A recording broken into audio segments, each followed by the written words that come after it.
तुमच्या लहान मुलांसाठी मस्त आणि चविष्ट असं काहीतरी बनवायचं आहे तर ही रेसिपी तुम्ही नक्की ट्राय करू शकता. लाह्यांचे किंवा मुरमुऱ्यांचे लाडू आपण याला बोलतो.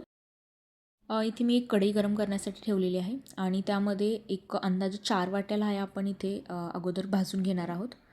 चांगल्या क्रिस्पी होईपर्यंत ह्या लाह्या आपल्याला भाजायच्या आहेत.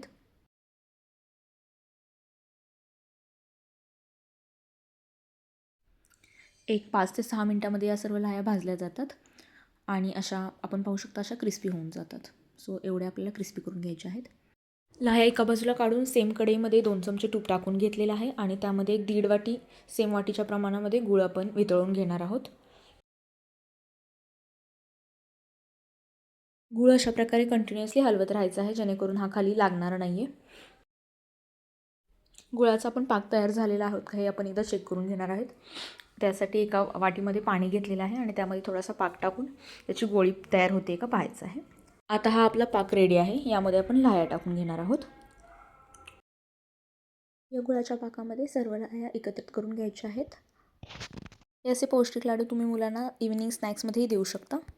हे सर्व मिश्रण एकत्रित केल्यानंतर आपण थोडे गरम गरमच हे लाडू इथे बांधायला घेणार आहोत. हाताला थोडेसे तूप लावून आपण हे लाडू इथे वळून घेऊयात. एक एक करून आपण इथे सर्व लाडू या प्रकारे वळून घेत आहोत. एखाद्या हवाबंद डब्यामध्ये लाडू आपण 6 ते 7 दिवस स्टोअर करून खाऊ शकतो. अशाच नवनवीन आणि सोप्या रेसिपीजसाठी आपल्या चॅनलला सबस्क्राईब करा आणि लाईक करायला विसरू नका. थँक्यू.